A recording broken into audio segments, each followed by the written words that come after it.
Felt that. I almost got my tuxedo out. Yeah, do you feel now that the formalities are out of the way? Kyle Lipton, welcome to the podcast, brother. How are you doing? I'm doing amazing, man. Super happy to be here and jam with you and get to Yeah, know you. We don't really know yeah, each other, so I'm super stoked to get to know you, bro. I know. And I sort of rush through the preliminary introductions that you do before you start recording because I've done so many of these through the years, and there's often some good stuff in the things that are not recorded. And so now I'm just Mm. like, fuck it. But for those listening, we got connected because one of the videos that you made on Instagram got sent to me several times. And I was like, this guy's funny. This guy's relatable. I like this dude. He's doing it differently. I think he'd be a good podcast guest. And I think I just sent you a message like, hey man, I'm Jeremy. Want to talk? And here we are. Yeah, I was like, yo, that's cool. I love talking. Let's talk. Talking's grand. But for those who don't know you, have never seen your work, how do you describe yourself? Like, who are you? Yeah. What's your deal? Outside of saving puppies from burning buildings and talking to Jeremy, um, I consider myself like a cosmic comedian.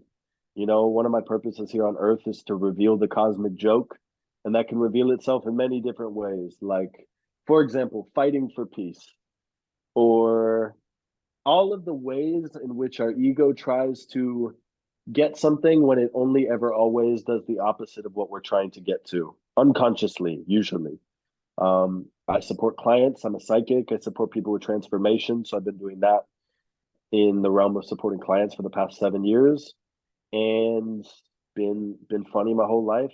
Came out the womb just cracking jokes. So that's why I've done the whole comedy thing. I do a lot of comedy skits online, just making fun of and enjoying things and using putting my creativity to work in exploring that through comedy. And it seems that it's touched a lot of people in the process, which has been really, really cool. Yeah. Yeah, maybe there's a way that I can get the audio from one of your Instagram videos and kind of like put it here so that people have some Cool. context for who you are. Would that be all right? Yeah, I don't care. Yeah, okay. You're not gonna come after me with a lawsuit or something Yeah. while promoting yourself on a podcast. Yeah. So, okay, you've touched on a few of the things that I wanted to dive into, but this idea of the cosmic joke and communicating it and clarifying it, what does the cosmic joke mean to you? Can you expand on that or say a bit more on that? Yeah. I'll give a perfect example. Right. And I was in the car earlier with a friend of mine, and she was telling me how she'll reject other people or before she other people have the chance to reject her, as an example. Or she'll reject herself before other people have a chance to reject her. And the cosmic joke, well, in moments like that where it's very tender, isn't funny, that's a prime example of where the ego would go and I'm going to reject myself so that I can get love, or I'm going to fit in. Great example would be people pleasing. I'm going to morph myself into someone else so that I can fit in. And then when I get in that group, when I finally achieve my goal, I feel lonely as fuck because I'm still not myself. So we reject our soul in order to fit in, but we can't actually energetically experience fitting in until we stop rejecting our soul. So I love to illuminate that in sessions with clients and through my comedy. Yeah, and what is the process that you utilize for that? Or do you maybe we should start, let's zoom out.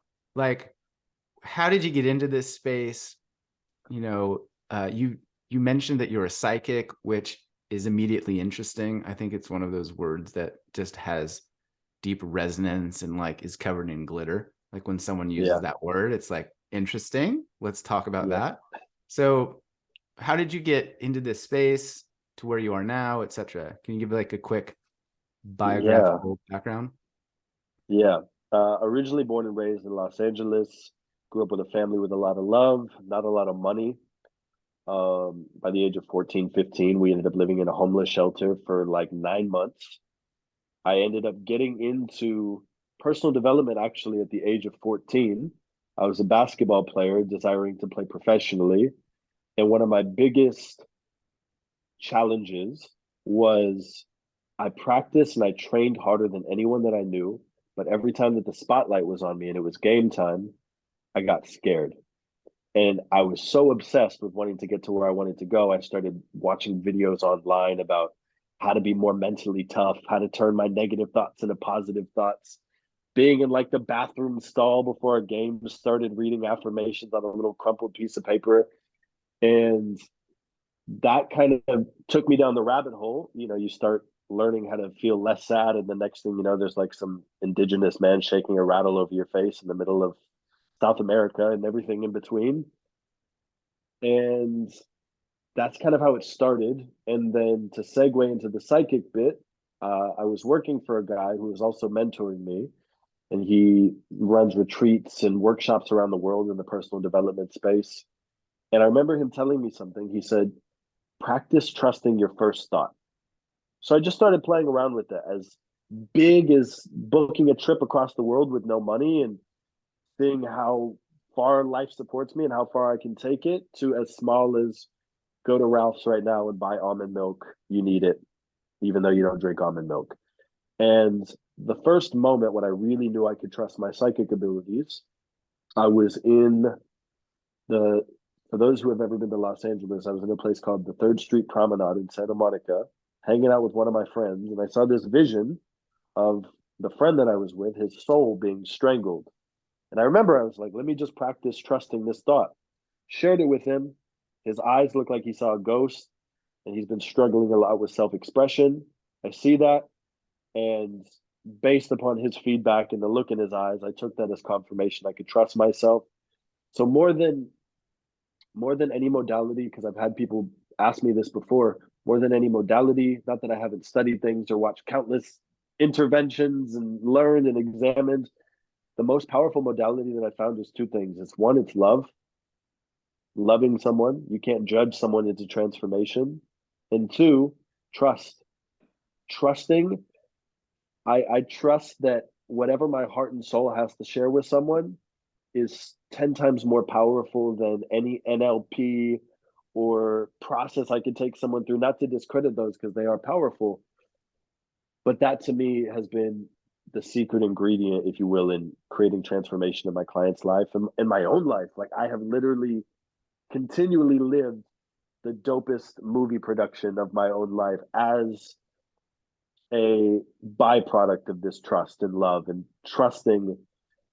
I'll say this because I don't want it to go too long, but I liken intuition as God whispering to us, right? And I don't believe, no matter what circumstance you're in, whether you have $2 in your bank account, whether you just got out of a relationship, if that intuition is telling you to do something, the support will inherently be encoded into that. I don't believe that God, spirit, source, Buddha, whatever you believe in, will whisper a direction into you and say, go this way to fuck your life up. I think it will only ever always be to make your life better. And the process, the middle part is learning to trust that. And I've just leapt and leapt and leapt. And there's a good quote by Terrence McKenna. He says, this is how magic is done. I jumped into the abyss and I realized that it was just a bed of feathers. And I've taken that jump so many times for myself with like the craziest manifestation stories that I'm able to take other people there with me and do it in integrity because I do that for myself. I love that. Practice trusting your first thought. That is, Yeah, my friend Brandon Collinsworth would say, that is a bar. that is a bar. That is a line.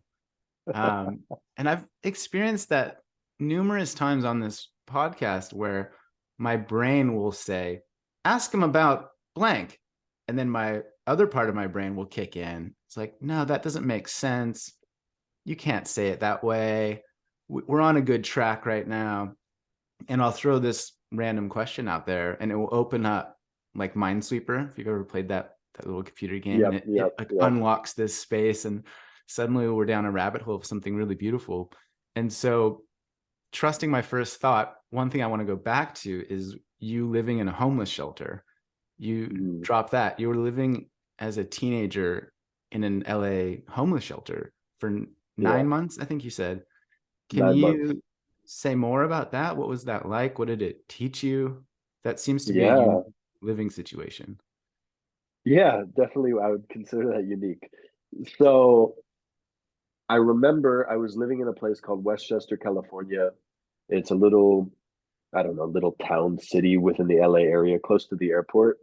And I remember I had a friend over, and I remember he had to use a flashlight in my bathroom to go pee because we had no electricity.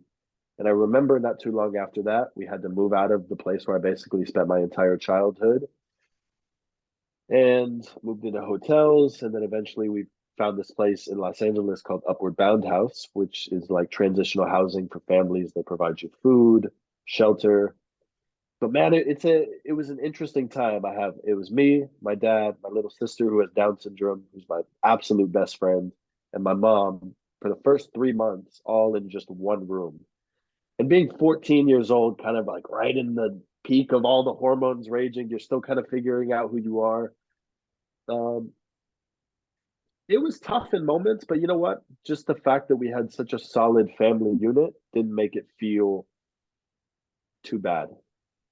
It definitely was a big transition, of course, but because there was that family bond, it didn't feel nearly as bad as it could have if my family was in chaos or rupture.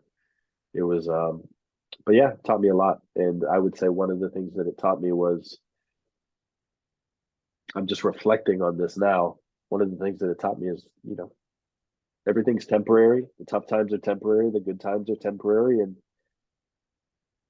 things pass, things change, and you can create such a different situation for your life no matter where you come from. I think one thing that you and I share is a fondness for meditation. And I did one this morning, and the word that kept being utilized by this teacher is equanimity, to the point that Uh, I tease my partner about it so often that she will use it back to me of just equanimity, equanimity. And it sounds like that was a visceral experience and just radical acceptance of the situation, not judging it as yeah, or bad, and just going with the flow, so to speak.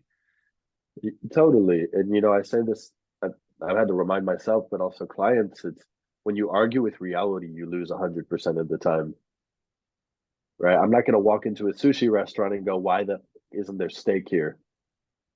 I'm going to accept that I'm in a sushi restaurant, take my legs, walk to a steakhouse, and enjoy the steak. And yeah, that's just such timeless wisdom. Timeless wisdom that, in my experience, is so difficult to remember in certain circumstances. For sure, in the heat of the moment, I've had my fair share of just using reality as a punching bag and getting smacked back time and time again. Yeah. Okay, one more random question, and then perhaps we'll get more on track with what I was hoping to talk to you about. But what was it like having a sibling with Down syndrome? You referenced her being But your best friend. yeah, Like, I still have her. Um, so yeah, she's yeah, still my I know. sibling. I meant like growing up, Yeah, growing up with a sibling with Down syndrome. yeah. It's been amazing, man. I think from a very young age, she taught me a beautiful sense of compassion and attunement to her and to my family dynamic. And from a young age, I was very quiet and observant. So I would assess and not want to add more pressure to the family. So I would kind of step back, observe the dynamics. And she's my best friend. I taught her how to speak when she was 4. I taught her first word. We talk all the time. Her first word was volcano. It's pretty dope. And yeah, she's the absolute one of the loves of my life. Amazing. Yeah. Volcano is a badass first word. That's what I'm saying. I mean, credits to the teacher, but credits to the Yeah. student too. 3 syllables? That's it. That seems like an advanced one. No dada shit. Uh-uh. Okay, so getting back onto intuition and the cultivation of that, I think there's a lot of alignment with the way you see the world and myself. One thing I've written about is the idea that heart whispers and fear shouts. is like the heart whispers, like that. I think you said God's talking to us, or the universe is talking to Yeah, us in a whisper. In my experience, is the fear starts shouting, the justification, the worry, the shoulds, etc. How do yeah. you navigate that yourself when those fears start shouting?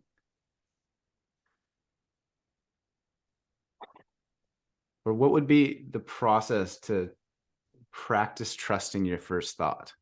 Like I want to Hmm. dive into that because I think it's powerful. It seems Yeah, simplistic and trite, but I think it's a really profound idea. it is. I would say the practice is literally trusting your first thought. And I could extrapolate on that. I'll give a great example, and I'm sure you've experienced this. I'm sure plenty of people have experienced this. I would say maybe especially men, but I'm sure a woman could see this and identify herself in this example. You know, you're on a first date, things are going really, really well. And there's that moment like, should I kiss them? And you feel in your intuition, your heart's like, kiss them. And then the mind goes, but what if they reject you? What if they don't feel the same way? What if they think you're creepy? Whatever kind of stories the mind can play out, and practice just leaning in, literally, physically, energetically, emotionally, leaning in. And it could be the silliest thing. You know, I traveled the world on like, started out on a $300 credit card, started out like on $120. I went for 3 months. I stayed a month in England on about $60 I started with. And my first 2 nights booked, didn't have any idea where money would come in from. And still, it's the same, whether it's on a big stage or whether it's just go get almond milk, it's just practicing. Literally, and I think meditation's a great start. It's learning how to quiet the mind. It's tapping into playfulness. It's tapping into like a kid, right? You see kids at the playground, they're not pulling tarot cards as to whether they should go on the swings or the slides first. They just trust their first thought. They're like, I want to go on the slides. I want to go on the swing, because they don't have this concept of what's the right first move or the right second move. So play with it, you know, and it's okay if it doesn't, you know, you don't have to write me after the podcast and go, Kyle, I went and got almond milk and nothing happened. But it's being in the trust. It's just literally waking up. You could even set a day for yourself for a couple hours and be like, I'm just going to trust everything my instinct wants me to do for the next 2 hours. Whether it's call mom and tell mom I love her, whether it's take a drive 40 minutes away to a town that I don't know why I'm supposed to go. Today, I had a very strong intuitive hit, go to this restaurant. And two of the people that own the restaurant, work at the restaurant, are coming to my show tomorrow. And had I not went there, that might not have transpired. So you can use it in big, it's universal, right? Whether it's God's whispering to you in a small way or a big way, it's still going to lead to something amazing. And we have to practice, because with the practice, you then receive the evidence that that was a good idea. A friend of mine said this. He said, logic doesn't contain intuition, but intuition contains logic, right? And how I relate that is, you might not know why it's logical, why you're traveling across the world on $60, or you might not know why it's logical that you're buying almond milk. But I'm sure most people could look back in hindsight and see how some of the decisions that didn't make sense made the most sense looking back. So then it begs the question, what actually is logical? Because usually what we call logical is just fear intellectualized. And the true logic is the logic of our soul, the one that says, say this, I don't know why you need to say this, or call this person right now. Oh, they were just thinking of me. It's just the practice, really. That's all I can say. It's the practice of trust, and then doing the things in your life, like playing, like getting into your body, like dancing, that evoke that connection and that sense of trust as well within yourself. Yeah, from that perspective, it seems entirely illogical to reject your intuition if you believe that it is the universe communicating to you. Right. That is, and that is 100% surmises the reason why I live like that, because it seems illogical to not do that anymore. And it's like I've short circuited the stupid part of my brain that wants to give all the excuses. And I'm just like, no, it's dumber to not listen to it. And and I don't mean this in a shaming kind of way, but I mean this just how I experience. It's like I say this to clients sometimes. I feel so seen that you said that because no one has ever spoke to it that way. But it's you can't just skip a lesson, right? You're gonna have to reincarnate as like a woodchuck and have to learn how to like take a leap of faith. And it's like, why not do it when you're in this really cool human body? You can't skip it, whether it's this life or the next. So once again, coming back to logic, it's like, well, why not face it? Be compassionate, take your time if you need to, but don't lie to yourself that that's not going to have to be faced at some point in time. Yeah, that's well said. It reminds me of this dude, Derek Sivers, I had on the podcast. He's a big thinker, he's an author, really interesting guy. And on that episode, we talked about thinking and different ways of Mm, thinking. And yeah. it's really fascinating. But he just did a post not too long ago where he has been experimenting with this idea of believing things even though they might not be true. And what Mm, he means by that is, can I create my life and my world around me in such a way that it feels great and it feels exciting and it feels bliss led, even though they might not actually be true? And so I raise this because one example might be a belief around my intuition is the universe speaking through me or speaking to yeah. me, right? And you Yeah. might not necessarily, somebody listening might be like, that's not true. Intuition is a complex chemical cocktail, blah, blah, blah. And it's like, okay, cool. Like, what if you just experimented with the idea that it is true? Like, what if you just Yeah. played around with that for a while and see what happens? Yeah. That makes Yeah. sense? And it makes total sense. And I think there's all these this is one of the funny things too. There's all the subsections of spirituality. There's like the dude, I'm just blissed out in my off-grid community house with all my friends. We started growing chickens in Costa Rica, like just another San Pedro ceremony. Then you have the other people who are like, I studied Gabor Mate. I'm into the polyvagal theory. I need to regulate my nervous system and continue regulating it until I know. And I'm speaking a little tongue in cheek just to be humorous, but it's questioning those things as well. It's going, okay, because sometimes the biggest somatic release I can experience or I can guide clients to experience comes from them trusting their intuition.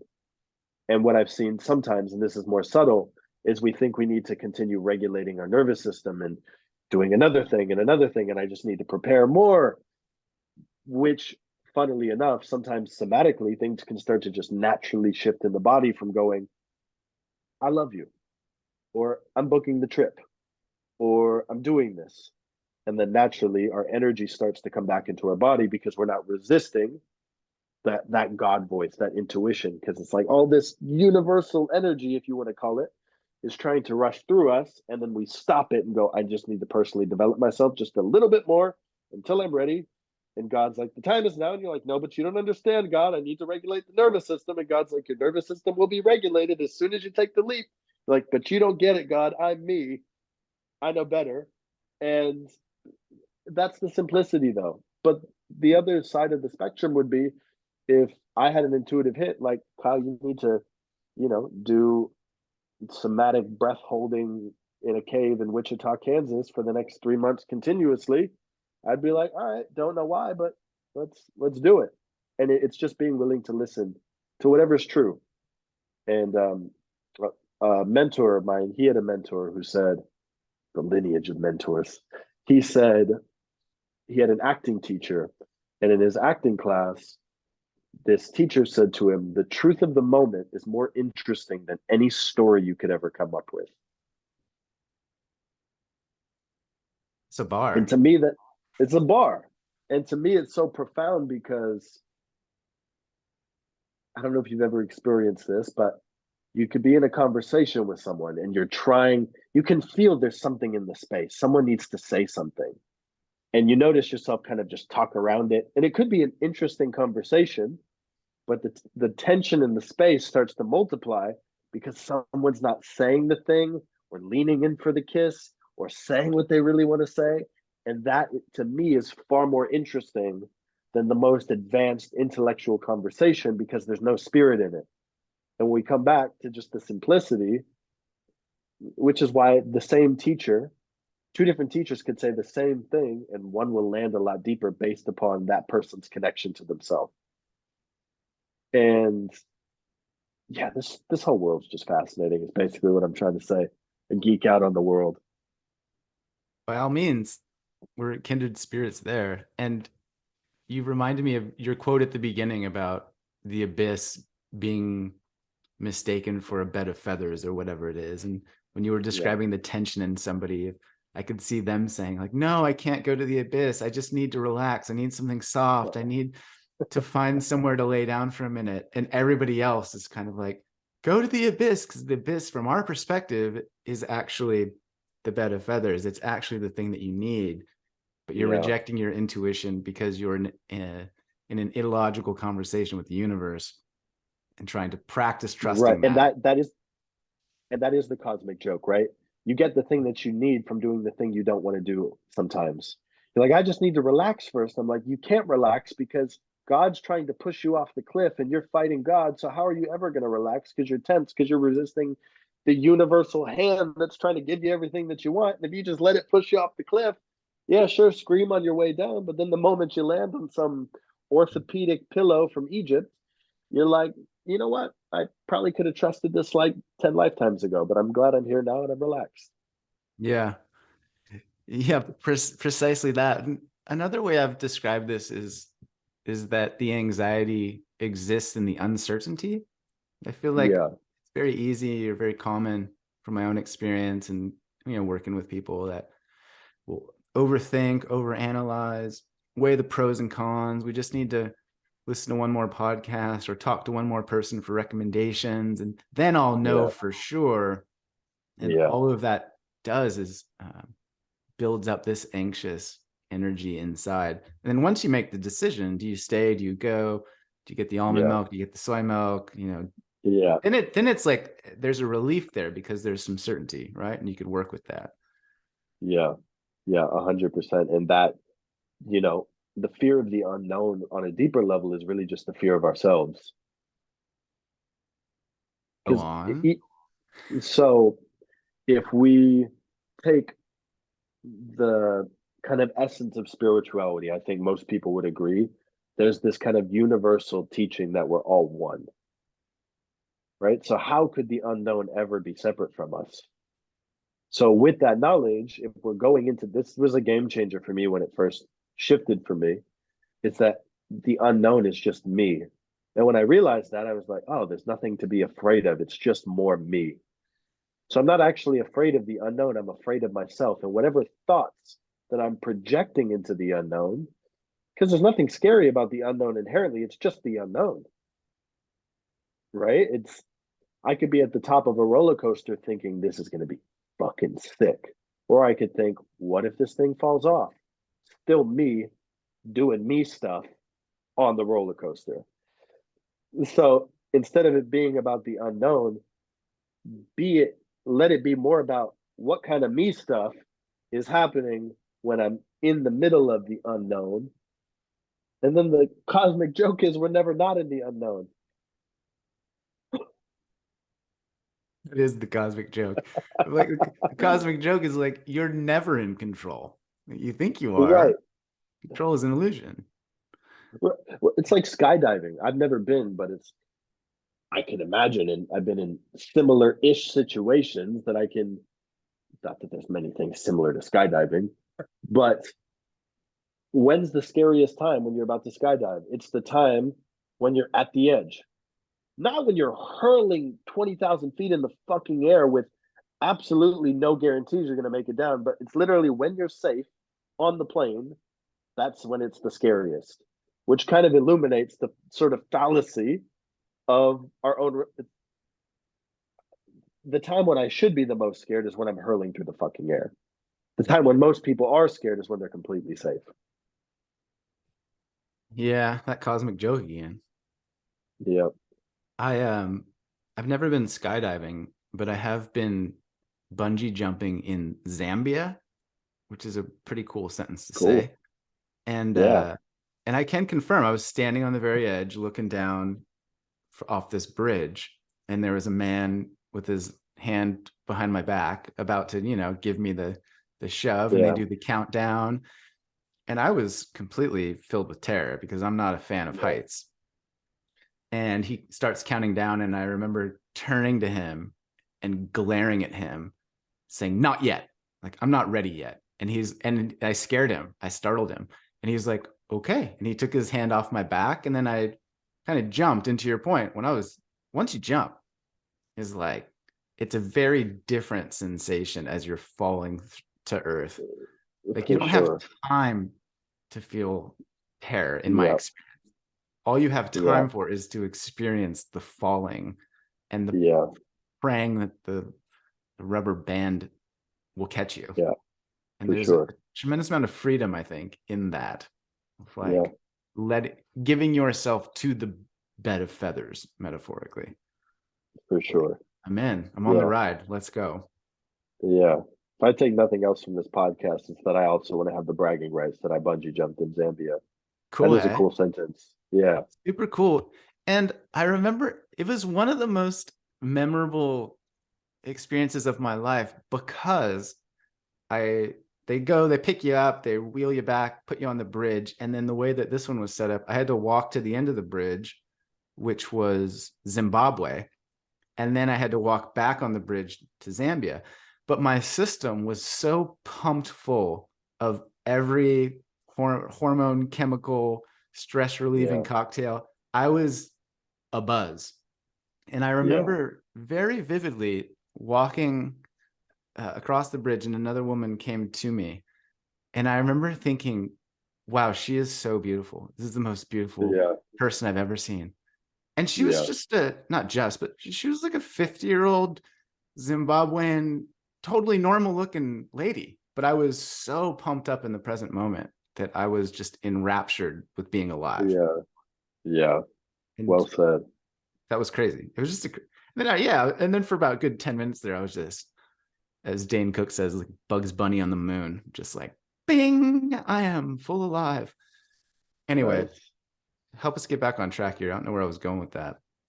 Well, I But think before the podcast, you were telling me you had this whole other family in Africa. So is that kind of the backstory of? well, do you want to hear a random story, Kyle? Sure, why not?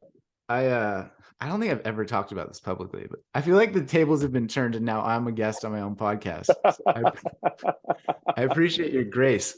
I once got a Facebook message out of the blue from someone I did not know.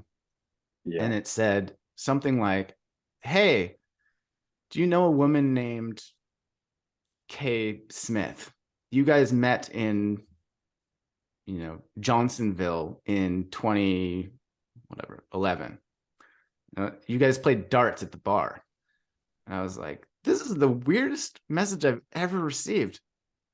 And I sent it to a buddy of like, haha, the spammers are getting really good. Like, isn't this Wow. amazing? And my buddy is like, dude, that guy is looking for his dad. And I had this moment of like, oh shit, like, where is this town? What year was that? Who is this? I like paid real close attention, and I Googled the town, and it was in Africa. And I'd been in Africa, but like a year Oh, later. Long wow. story short, I'm not the father of this person. But when you just said, do you have a surprise village in Africa? It triggered this memory of like, there was a moment where I was questioning my life decisions and imagining that possibility. Okay, I'm going to take the podcast host back again. Okay. What is like an edge that you're currently leaning into, or a level or a layer that you're unpacking in your own life when you reflect on all of the things that we've been talking about?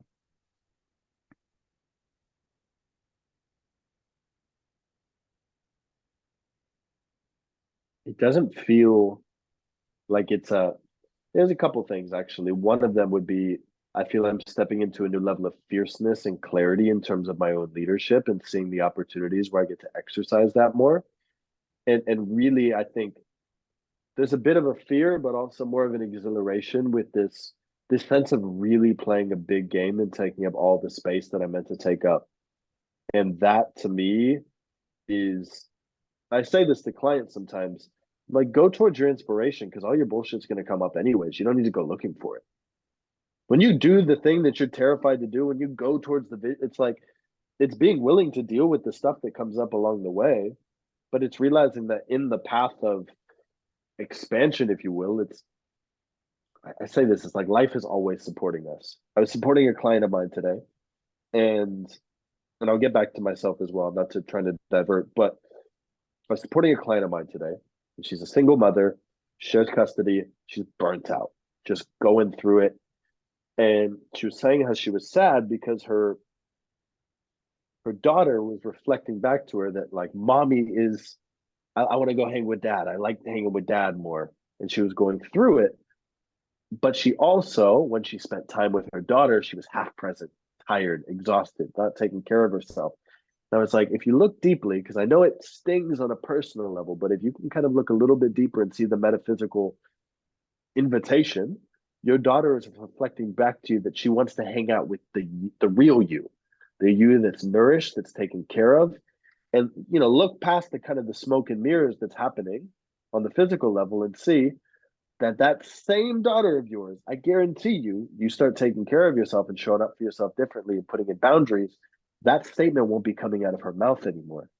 But that's God, that's source, whatever you want to call it, speaking to your daughter through speaking to you through your daughter to support you in your next level of expansion. And it's fascinating because I said to her, I said, if your daughter just was people pleasing and not fierce and not alive and in your face about it, it wouldn't be the fuel that you need to actually shift because it's bothering you. And it's bothering you because there's some truth in it. And there's some truth in it because there's more you trying to come through. And I say all of that just to give this analogy that for me, I'm not in this process. I used to be just the biggest personal development nerd, didn't watch any movies, was just like YouTube, personal growth, everything. And now I'm just living my life based upon my intuition, meeting whatever expansion points are there and letting things arise when they have to. But when I find that when I'm authentic and being willing to play a bigger game, yeah, the fears can come up, but there's just no other way for me to go. But I think my edge is just continuing to play bigger, continuing to be bigger, continuing to take up a bigger space. And that's the best answer I can give you at the moment based on your question. Yeah. Oh, I like it. And when you were talking earlier about the idea that the unknown is you, right? Yeah. So the unknown future, the unknown opportunities, it struck me that in some way the unknown is also an illumination or a light to shine back on Yeah. yourself, the parts and pieces that are preventing you from exploring that space. So it's like Right. this cyclical nature. At the more that I lean into the intuitive call Yeah. into the unknown that excites me, the more that Right. I'm actually being blinded also by the parts of myself I haven't fully looked at or integrated or explored. Yeah. I met with the unknown, the parts of me that I have yet to fully know Yes. by going into the unknown. And in doing so, you are becoming a bigger version of yourself, Right. right? Which is what And you're saying, and I think. becoming more known to myself. Yeah, and yeah, just whatever fears might come up in the process of just like how big can I get? How big can it go? Holy shit.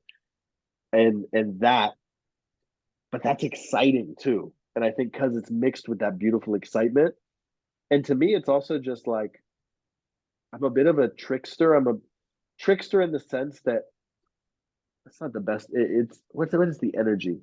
Not trickster, but just I like to play, right? So it might be like I'm sitting somewhere and I want to just say something super bold to someone.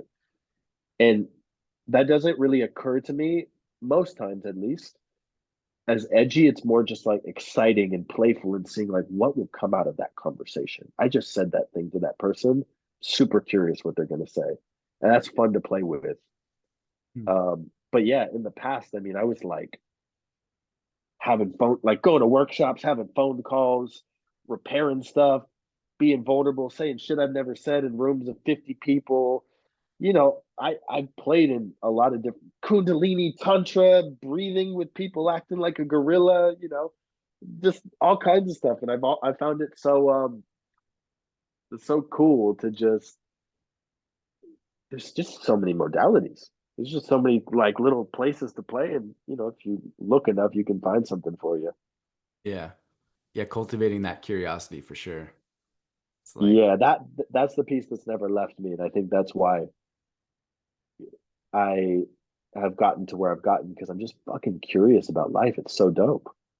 yeah, that's been part of my process as well. So when you talked about little kids on a playground reading tarot cards, like I love that Yeah, visual. It just seems so cliche that I'm sure some parts of LA, you would see the playground and they're pulling tarot and doing readings, and that's amazing. And my partner is a big fan of tarot as well, and I am not. totally. And like my background in science and reasoning and Yeah, analysis, it just in astrology as well as another example where I'm like, I'm just yeah, not drawn to that. That's like not my medicine. It's not yeah, it. But then the more that I gave thought to that, and the more that I realized, that's been around for a really long time. And yeah, a really large amount of people get something positive from that. So yeah, maybe it isn't all just nonsense and speculation like I would package yeah, it years back. And I started yeah, sort of humbling myself and being like, there's a lot of different flavors in the restaurant, and what works for yeah, them might not work for me. But yeah. um, I don't know, man. Uh, what was I Just gonna? to just to pick just to Yeah. piggyback off that, it's Yeah. like, but even in that, right? Like to come back to your analogy of the woman you saw as soon as you jumped off of the bungee jump, you saw her differently because you were seeing yourself differently.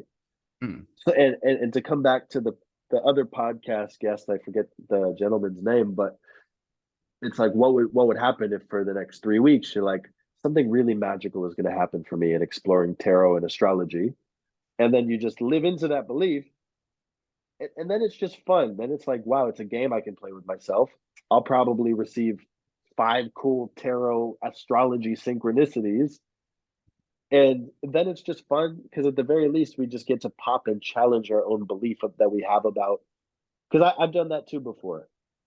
And I think certain things I've explored, it's like I'm not drawn to explore them. So sometimes it's discerning whether it's our own biases that we have, where it's just like, this is my persona. I'm the science guy.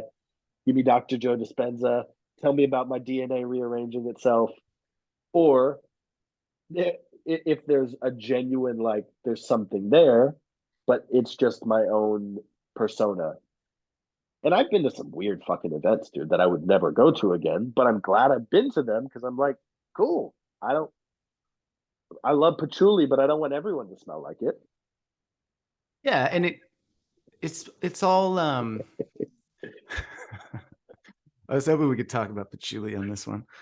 Uh it's all data and experiences to help with the cultivation of discernment, right? Like if you had been to Yeah. one Italian restaurant your whole life, one pizza shop, and you're like, this Yeah. is pizza. This is what good pizza is. Versus if you've gone to 100 and you've sampled them all over the world and you've had all different Yeah. flavors, right? Then you have a more nuanced understanding of the pizza game. And you're like, oh, I Yeah. see the grand perspective. And for me, like, this is it. But if Yeah. you'd only gone to one personal development, or you follow one person on Instagram with one perspective about But yeah. relationships and the universe, it's Yeah. like, Yeah. come on, you got to dabble. You got to find what you like and what you don't like. For It's sure. And more then fun that go way. through the pizza shops of consciousness. Yeah, exactly. Um, I was gonna ask you about your comedy thing, because Yeah. right now I don't know if you're on tour, but you're traveling the world. And before we recorded, you said, I'm doing Yeah. something in Ibiza. I have a comedy show that I'm doing. Can you Yeah. talk about what Yeah. that is and Yeah. what you do? Um, so I was going to do one in Portugal as well, but that got canceled. So I extended my time in Spain, and someone who follows me who lives in Ibiza said, "Love to have you in Ibiza. Let's set up an event together." And I was like, "Cool, love doing events." And I've done stand up before, and I did it for a while in Tulum, Mexico, which is kind of a similar crowd.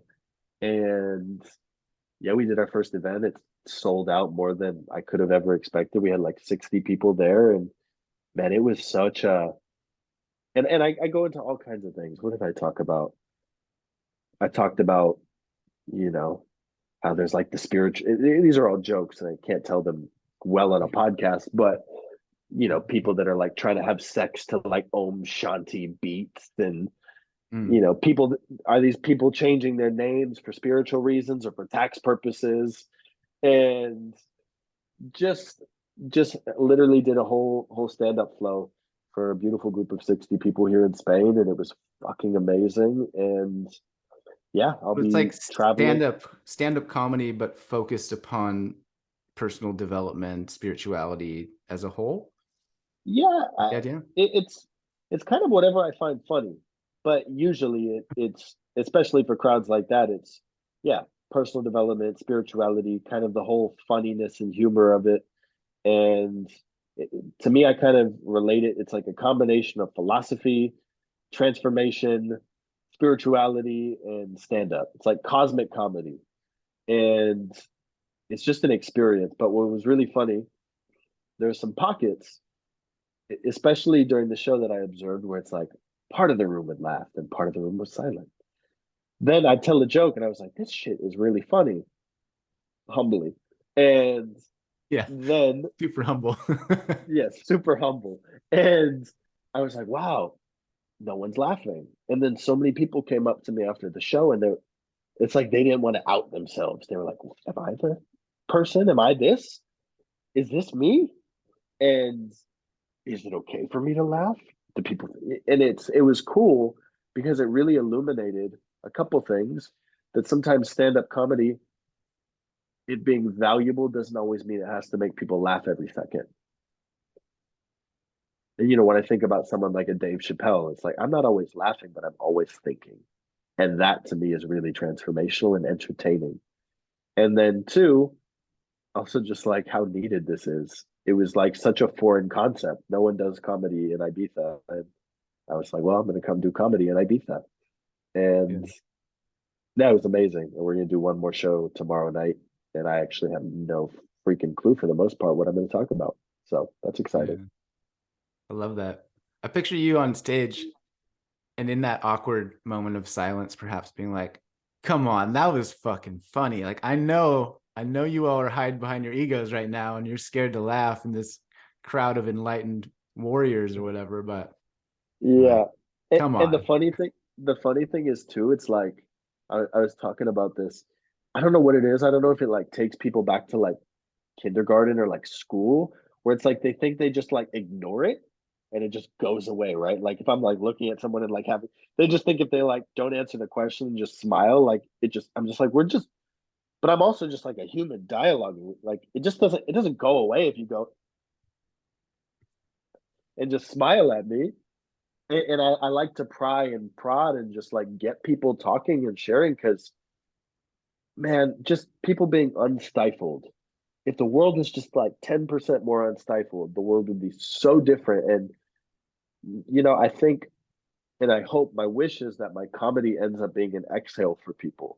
They come and they're like, fuck, like I don't have to have like all natural vegan products in my toothbrush. Like I don't need to have the cool scarf with half of my titty coming out. Like I can just wear a black Hanes t-shirt. And within all of that, it's like it's coming back to the main message. Being spiritual is just being yourself. You don't need to dress cool. You don't need to go to Burning Man.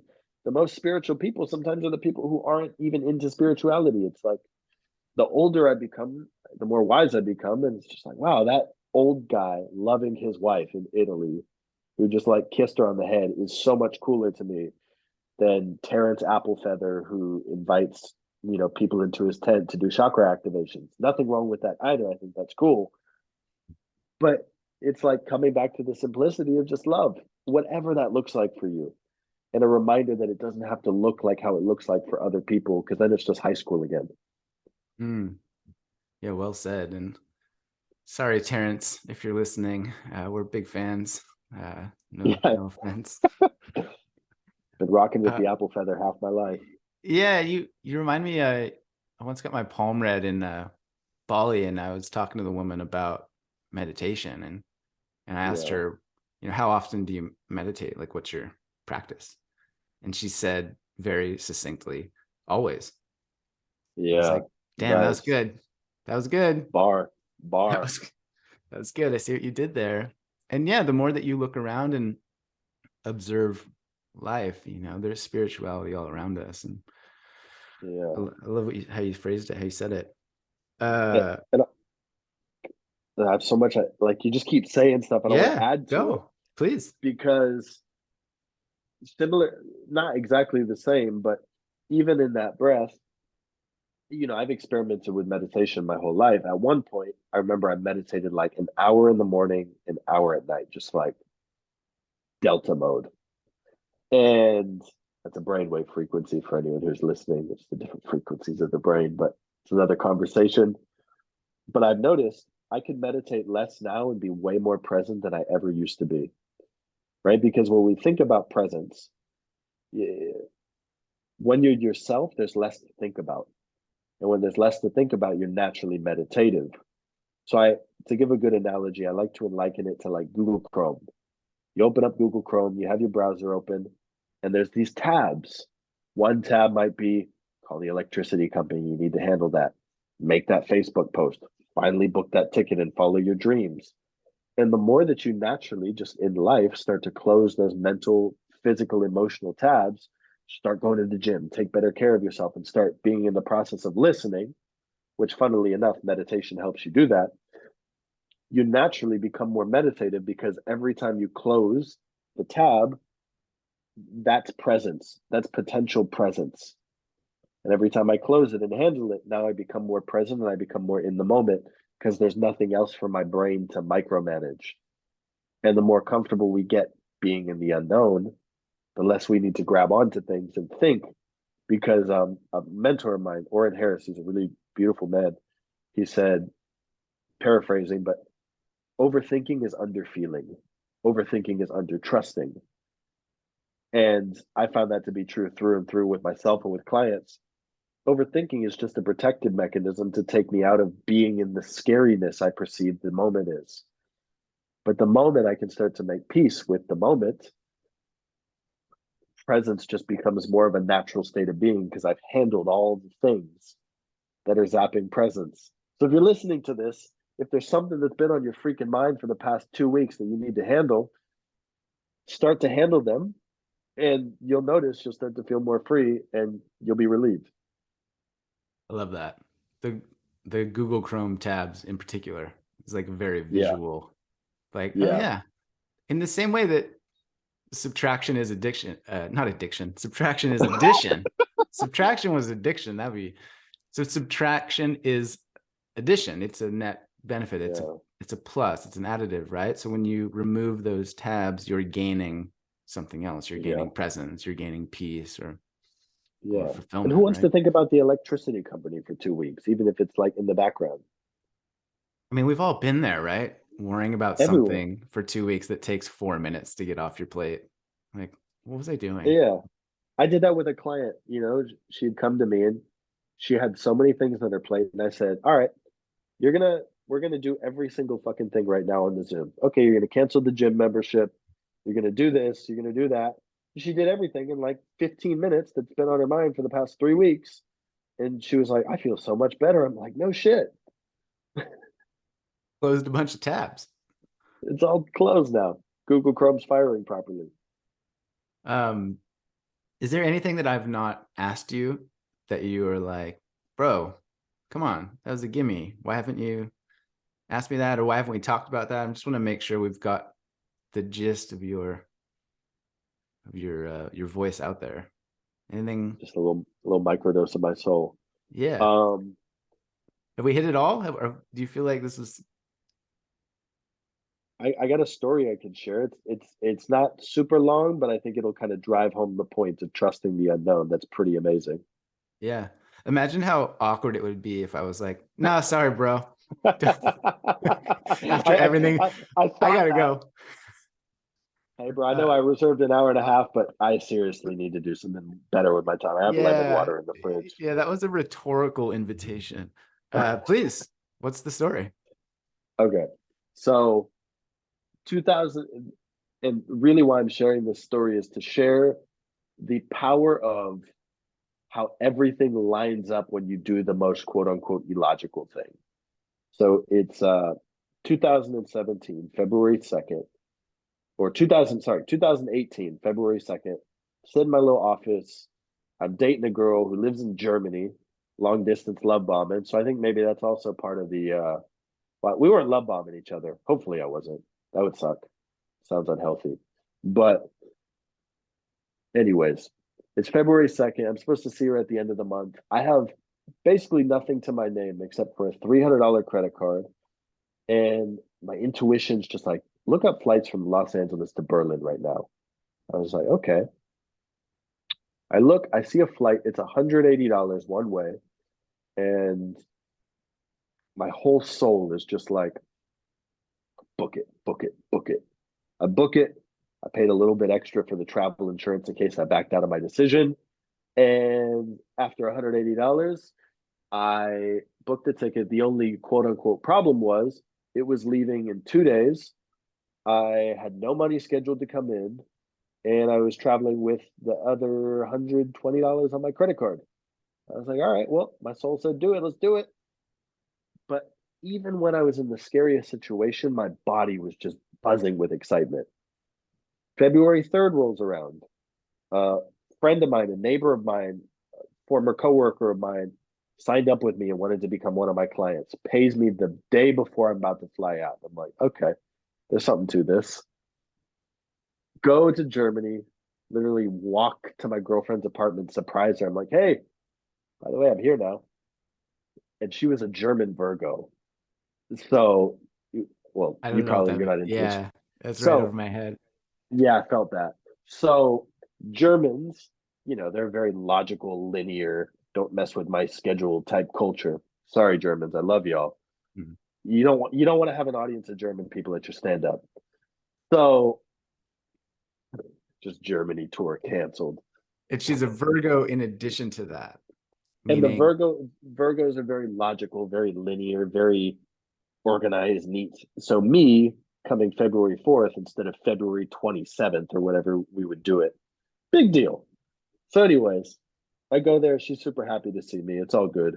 And kind of just totally dismantled the whole purpose of the whole lead up to that. But I get there. Still, I have some money, but not a whole bunch. A woman who I coincidentally gave a free session to 2 weeks before, who lived in Berlin, Germany. I get on a call, connect with her. She books a like an 8 hour VIP day where we spend like a whole transformational day together in Europe. And I'm just starting to see how all of these chess pieces were just so perfectly aligned for me to make this move. Then, fast forward, did my month in Germany, then flash back. I had a medium reading about 6 months before. Some woman on my Facebook page was getting her mediumship training and had to give out 50 practice readings. I was like, cool, let me do this. We connect. She lives in Las Vegas, Nevada. We have like a little 15-30 minute session, whatever it was. It's like, I feel like you're going to have a really powerful activation in England. I was like, never heard about that. But that stuck with me. So my girlfriend at the time had to go study. So I was like, cool. Well, I'm leaving Germany and I'm going to go to London for a month. Basically, I had blew through all of my money in Germany that month. I had maybe between 55 and 70 US dollars to my name, my ticket books, and my first 2 nights to stay with a Facebook friend of a friend I'd never met. And I had a client who was supposed to pay me the day I flew from Germany to London. And I just had this feeling like she was going to back out of her payment. And surely enough, a few hours before the flight, she's like, can't do it. Sorry. And I just remember feeling all frustrated and angry. And my intuition, once again, life is always supporting our expansion. Life is always supporting us to come more into ourselves. I, my intuition goes, use this anger and create with it. Popped on a Facebook Live. Forget what I talked about. It was cool stuff though. Something tells me to click to see who liked my video. I was like, okay. I scrolled through. I see one guy. It's like, click his profile. I'd met him one time at a conference. He owns a big wine company in California. We connected once. He gave me mushrooms at an after party of a conference. Super rad dude. Clicked on his profile. Once again, he lives in California. His first post is that him and his team were at the Raw Wine Festival in London.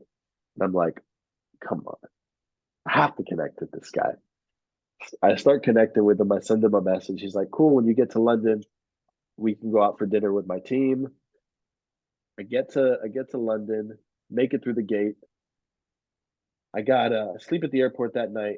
I have to buy my ticket for the bus to go from the airport, Stansted Airport, into London, the city. About $18 because the pound to dollar ratio back then sucked. And I'm like, bro, that's a quarter of my net worth right now in bus. So just take the leap. I get to this coffee shop. I'm texting with him. And I don't know what, I get chills every time I tell this story, but I don't know what on God's green earth inspired him to say this. I texted him and I said, thanks so much for inviting me. I've really been moving through some tough stuff, and this really means a lot. And I remember the next text message he sends me was, do you need help? Mind you, I barely know this guy. Invite me out to dinner. I'm battling with my ego because I want to make a good impression and present myself as having all my shit together. But I bowed down and I was just like, yeah, I do need help. And he's like, meet me at my hotel in Chelsea or Soho, wherever he was. I'm going to give you 500 pounds cash when I see you. Mind you, I've never met this man more than one time. It's my first day in the city. I'll never forget. I'm in this elevator of this swanky hotel.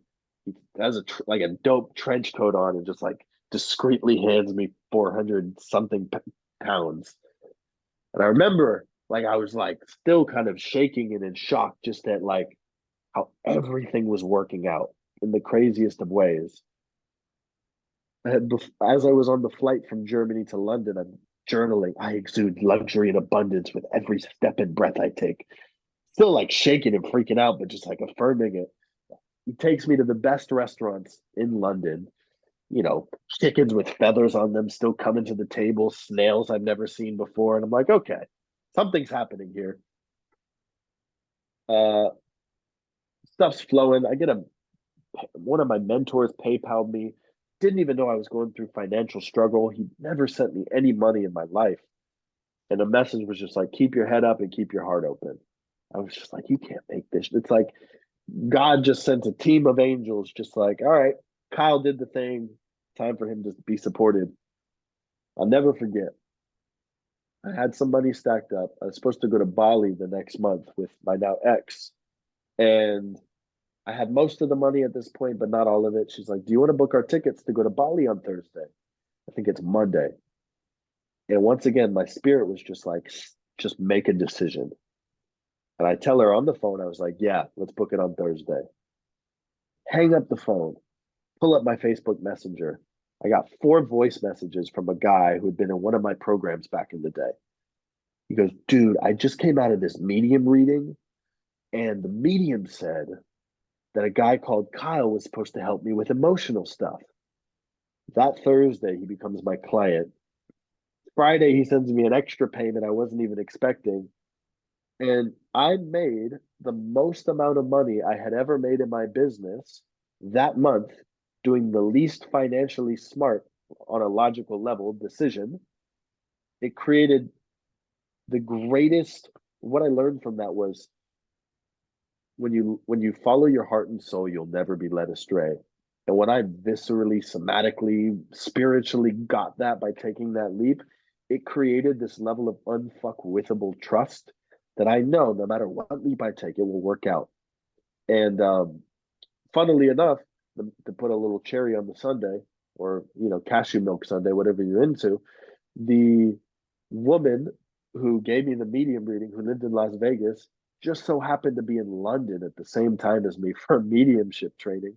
So we end up eating fish and chips at some, cool place in London after the whole fucking month occurred. And I was just like, you can't script this. And it taught me on the deepest level that really magic is done by jumping into the abyss and realizing it's everything you ever wanted.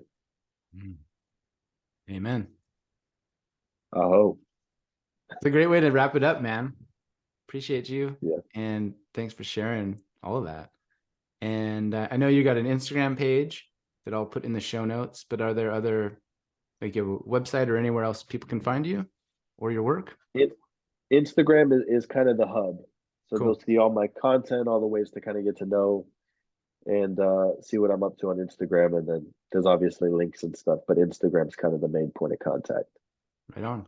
And if you're listening, check his Instagram, and the pinned posts are, I think one of those is the one that got me into your space. It's like the Yeah, spiritual dude with the upside down sunglasses on. So trying to make plans with a spiritual guy. watch that one. Thank me later and follow this dude. And I know you do coaching, or I don't know what you call Yeah, it. Is there a verb that you use? Is it coaching? I call it Guiding? psychic transformational mentorship. Ooh, all right. So if you want Yeah. some PTM with Kyle, look him up. But thank you, brother. Thanks for having me, man.